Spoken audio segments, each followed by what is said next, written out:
विशिष्ट अतिथियों, मैं सदन में आपका स्वागत करती हूँ। अब राष्ट्रगीत होगा।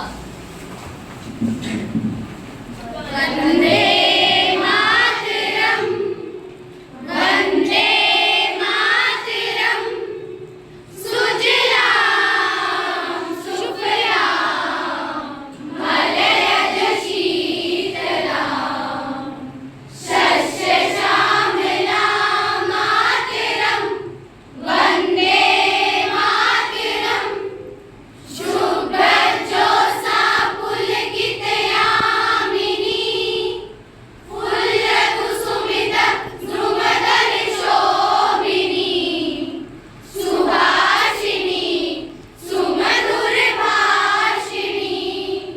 सुखदां वरदां मातरं, वन्दे मातरं, वन्दे मातरं।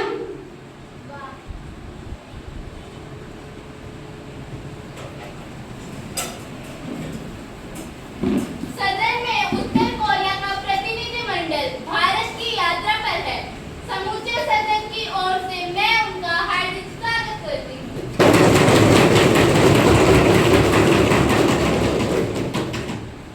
और इसी के साथ ही सदन की कार्यवाही शुरू करने की घोषणा करती हूँ। महासचिव जी नए सदस्यों को शपथ अथवा प्रतिज्ञा कराएंगे। महासचिव जी। अब मैं मिस सोना जो जोधपुर शहरी निर्वाचन क्षेत्र से निर्वाचित हुई है उन्हें शपथ अथवा प्रतिज्ञान के लिए आमंत्रित करती हूँ।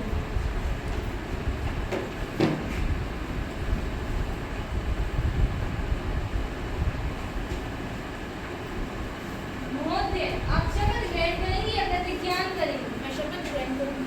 आप किस भाषा में शपथ ग्रहण करेंगी? मैं हिंदी भाषा में शपथ ग्रहण करूंगी। मैं मिस सौरभ जो युवा सांसद जोधपुर शहरी निर्वाचन क्षेत्र से निर्वाचित हुई हूँ, मैं ईश्वर की शपथ लेती हूँ कि भारत के संविधान के प्रति श्रद्धा एवं विश्वास रखूंगी तथा जिस पद को मैं ग्रहण करने वाली हूँ उसके कर्तव्यों का निष्ठापूर्वक पालन करूंगी।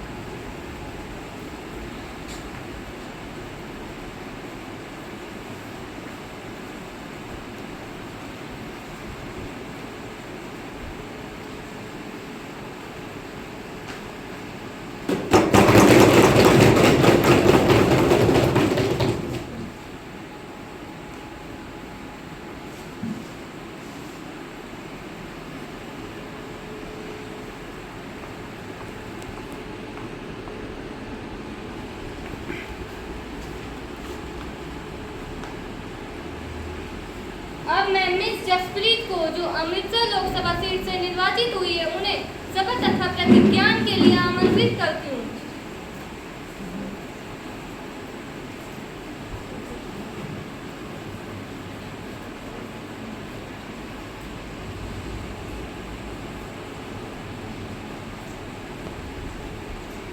महोदय, आप शपथ ग्रहण करेंगी या प्रतिज्ञान करेंगी? मैं शपथ ग्रहण करूंगी। आप किस भाषा में शपथ ग्रहण करेंगी? मैं पंजाबी भाषा में शपथ ग्रहण करूंगी।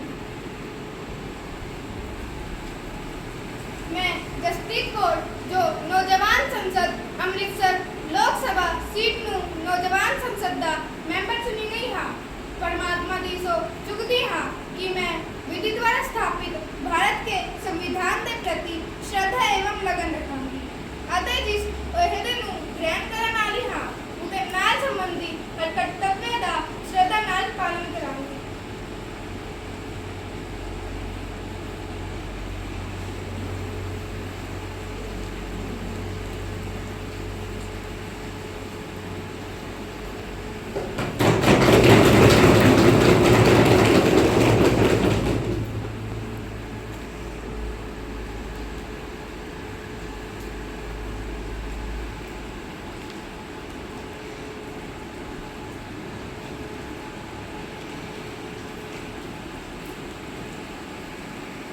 अब मैं मिस साहिबा जो लखनऊ लोकसभा सीट से निर्वाचित हुई है उन्हें शपथ अथवा प्रतिज्ञान के लिए आमंत्रित करती हूँ।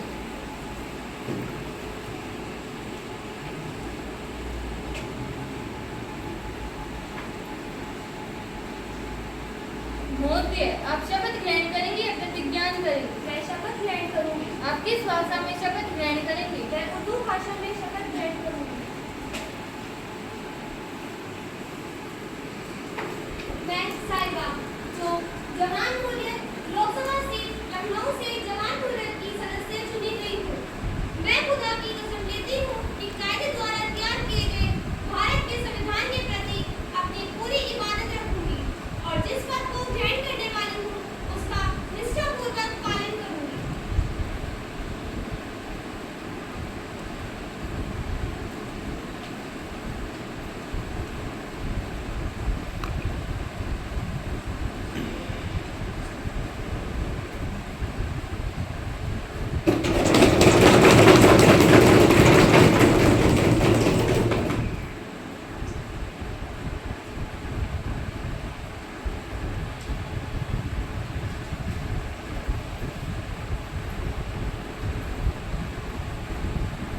माननीय सभासदों, आपको दुख के साथ सूचित किया जाता है कि हमारे सांसद श्री ओम प्रकाश जी का एक वायुयान दुर्घटना में निधन हो गया है।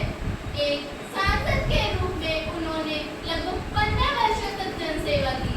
वे गरीबों के मसीहा थे, सदैव असहाय लोगों के लिए कार्य करते थे। उनके निधन से देश एवं समाज को अपूर्णीय क्षति हुई। मैं समस्त सदन की ओर से दिवंगत आत्मा की शांति के लिए प्रार्थना करती हूँ कि भगवान उनके परिवार को पीड़ा सहन करने की शक्ति प्रदान करे। माननीय प्रधानमंत्री। माननीय अध्यक्षा जी, श्री ओम प्रकाश जी ईमानदार एवं कर्तव्यनिष्ठ सांसद। उन्होंने लगभग 15 वर्षों तक देश को अपनी सेवाएं दी। उन्होंने सदैव देश के गरीब किसानों के हितों के लिए कार्य किया। मैं इस दुख की घड़ी में उनके परिवार के प्रति गहरी संवेदना प्रकट करती हूँ। विपक्ष का नेता। माननीय अध्यक्ष महोदय, मैं सदन तथा प्रधानमंत्री द्वारा दिवंगत आत्मा को दी गई श्रद्धांजलि में अपने आप को शामिल करती हूँ। श्री ओम प्रकाश जी के साथ काम करने का तथा एक साथी के रूप में कार्य करना मेरा सौभाग्य था। सच्चे अर्थों में वे लोकतंत्र के हितैषी थे। हमने एक सच्चे कार्यकर्ता को खो दिया है। मैं शोक संतप्त परिवार को अपनी तरफ से और विपक्ष की तरफ से संवेदना प्रकट करती हूँ। अब हम दिवंगत आत्मा की शांति के लिए 2 मिनट का मौन धारण करेंगे।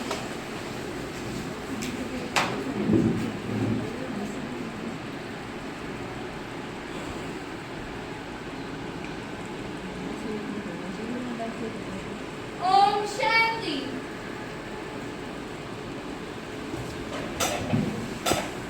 महासचिव, आप शोक संतप्त परिवार को संवेदना संदेश भिजवाए। जी अध्यक्ष। माननीय प्रधानमंत्री जी अपने नए मंत्रियों का परिचय कराएंगे। माननीय अध्यक्षा जी, मैं मंत्री परिषद के सामने अपने नए साथियों का परिचय आपके माध्यम से सदन को करवाती हूँ। सहारनपुर लोकसभा सीट से निर्वाचित कुमारी रजनी। श्रम एवं रोजगार मंत्री रोहतक लोकसभा सीट से निर्वाचित कुमारी रेखा।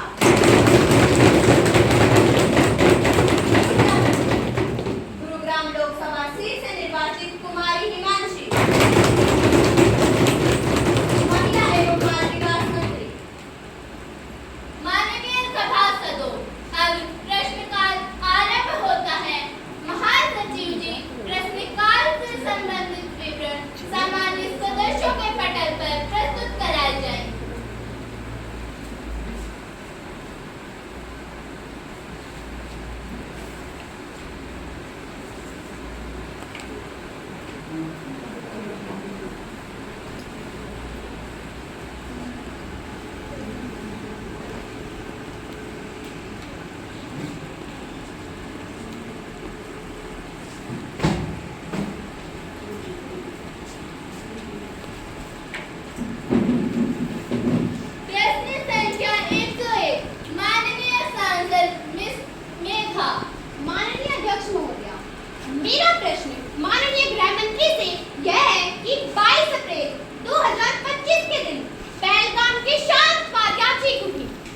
वह दिन था जब मानव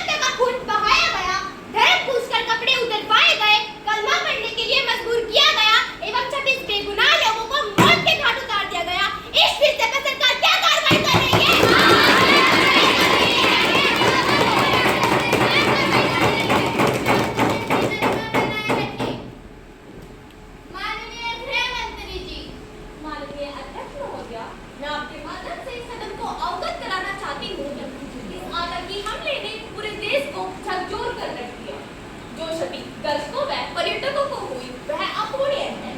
इस हमले ने दर्द को हिम्मत में बदल दिया, परंतु जिन माता और बहनों के सिंदूर को उजाड़ने की साजिश रची थी, उसी सिंदूर की सौगंध लेकर भारत की सेना हमारे जवानों ने आतंकियों को चुनौती देते हुए उन्हीं की जमीन को उन्हीं के खून से रंग दिया।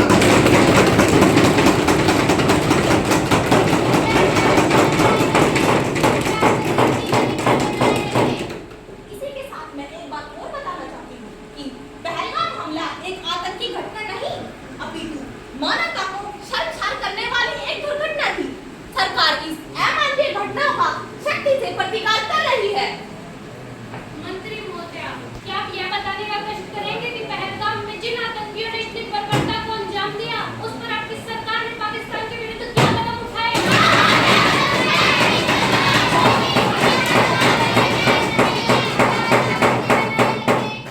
अध्यक्ष महोदया, मैं आपके माध्यम से सदन को बताना चाहती हूँ कि हर भारतीय का जीवन और सुरक्षा सरकार की पहली प्राथमिकता है। भविष्य में होने वाले आतंकी घटनाओं को रोकने के लिए ऑपरेशन महादेव जैसे अभियान चलाए गए, जो चलते रहेंगे, जिनका उद्देश्य आतंकियों को जड़ से खत्म करना रहेगा। अभी हाल ही में इस ऑपरेशन के माध्यम से 3 आतंकियों को मार गिराया गया, जो लश्कर-ए-तैयबा से जुड़े हुए थे। अध्यक्ष महोदया, हमने तो केवल और केवल ऑपरेशन सिंदूर को स्थगित किया था, अपितु रोका नहीं था। अध्यक्ष महोदया, यदि भविष्य में इस प्रकार की कोई आतंकी घटना नजर आती है तो हम बुद्ध के साथ युद्ध के सिद्धांत पर भी सख्ती से कदम उठाएंगे। वे हमारी सरकार इसका सख्ती से प्रतिकार भी कर रही है।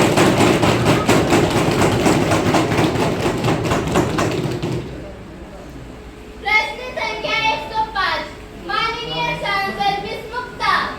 माननीय अध्यक्ष महोदय, मैं आपके माध्यम से माननीय शिक्षा मंत्री से यह जानना चाहती हूँ, जब सरकार हर घर शिक्षा जैसे अभियान चला रही है, तभी देश में कई विद्यालय जर्जर अवस्था में हैं, जिनमें बैठना तो दूर, पढ़ना भी जान जोखिम में डालना है। हाल ही में राजस्थान में विद्यालय भवन की छत गिरने पर जिन्होंने हालों में जान गंवाई, उसकी जिम्मेदारी अध्यक्ष महोदया कौन लेगा?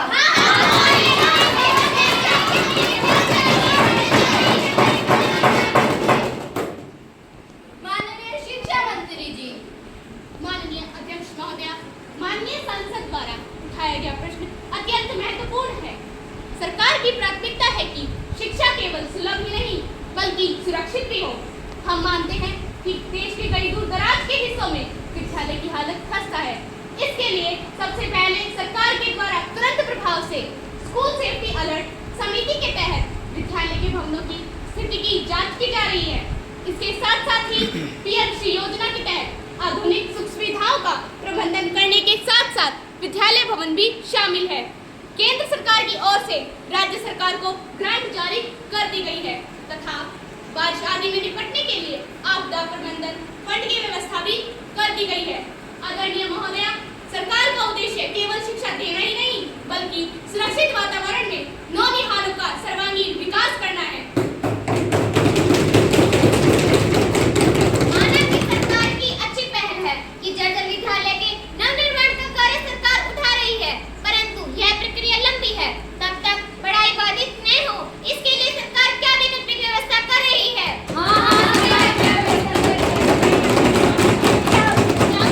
आदरणीय महोदया, मैं आपके माध्यम से सदन को बताना चाहती हूँ कि स्कूल सेफ्टी ऑडिट कमेटी के माध्यम से सरकार आंकड़े जुटा रही है। जिन विद्यालयों का भवन जर्जर अवस्था में है, उनको हिदायतें जारी कर दी गई हैं कि इस अवस्था में कक्षाएं आसपास के सामुदायिक भवन, पंचायत भवन या अन्य सरकारी भवनों में लगाई जाएं तथा इसके साथ साथ ही डिजिटल शिक्षा की व्यवस्था भी की जा रही है, जिससे बच्चों की पढ़ाई बाधित न हो, क्योंकि यह विषय केवल बुनियादी ढांचे का नहीं है बल्कि शिक्षा के प्रति हमारी प्रतिबद्धता का भी प्रतिबिंब है। प्रश्न संख्या 111, माननीय सांसद मिस अनन्या। माननीय अध्यक्ष महोदया, मैं आपके माध्यम से गृह मंत्री जी से जानना चाहती हूँ कि आज भारत चंद्रयान की सफलता जैसे अभियानों के साथ तकनीकी पंखों से हर क्षेत्र में नित नई उड़ानें भर रहा है, फिर भी आए दिन होने वाले सड़क हादसे, विमान दुर्घटना आम नागरिक खतरा बनते